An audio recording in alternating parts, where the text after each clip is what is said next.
So for this tutorial, I used a lot of Bat&B products. I used the Bat&B bruise wheel and his contour wheel.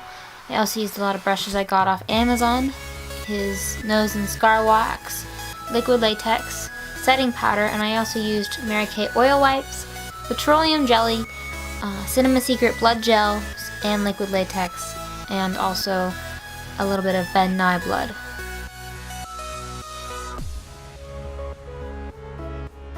So first, I'm using Bat&B liquid latex with my mini brush, and I'm applying that to my face everywhere that the putty's gonna go, kind of like a smile, as you can see.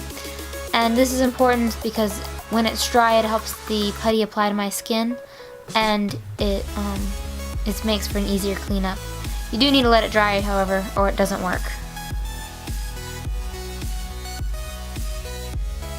Now I'm using Bat&B nose and scar wax. I kind of rolled this up into what looks like a caterpillar, and then I'm blending it out to my skin.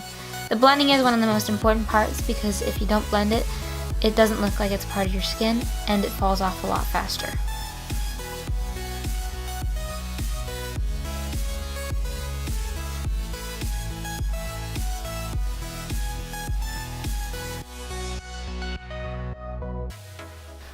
So here I'm just tracing my scars, and they really don't have to be perfect. My scars in this scene have a lot of imperfections and little scars going off of the big scars because that's how her scars were in the pictures.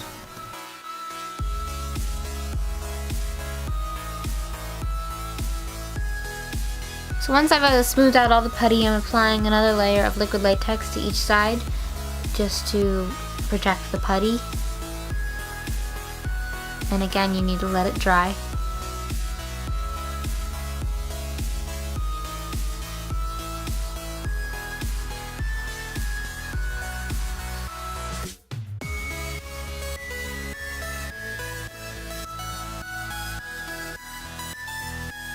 Once it's dry, you can take your set powder and a fluffy brush, and I usually pour powder into my hand and just apply the powder straight to the scars to help the application of the oil-based makeup.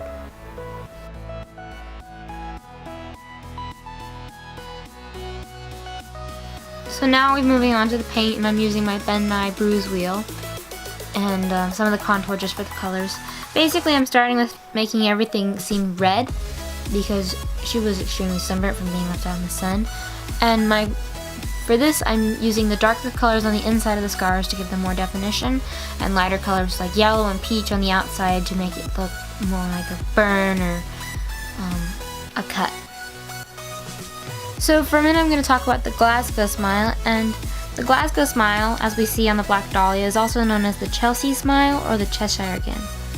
And it's a wound caused by making small cuts on the corner of a victim's mouth, and then stabbing them repeatedly until the muscles contract, and that causes the cuts to extend from the cheeks to the ears, hence the smile.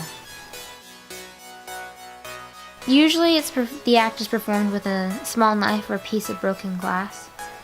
This practice originated in Glasgow, Scotland, hence the name, and it became popular with street gangs in England. Now right here I've changed my brushes, and I'm now using smaller brushes and a sponge to get more detail. I'm also applying small veins with my purple on the bruise wheel to make it look more like an old wound rather than a fresh wound.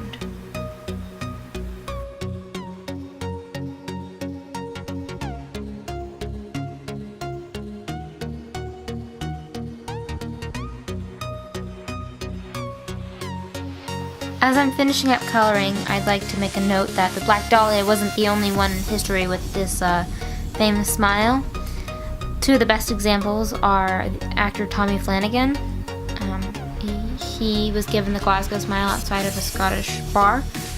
And another famous person, a famous character that a lot of people know today, is the Joker, who was also given the Cheshire smile, and that's what he's famous for.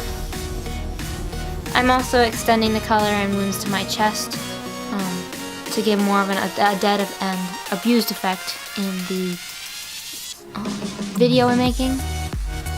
Now I'm applying Bat&B blood and Cinema Secret blood to the insides of the cracks just to give it more of a lifelike appearance.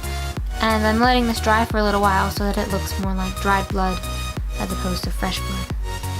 I also applied yellow coloring and peach coloring under my eyes and on my face to make my face look more dead, bruised, and beaten.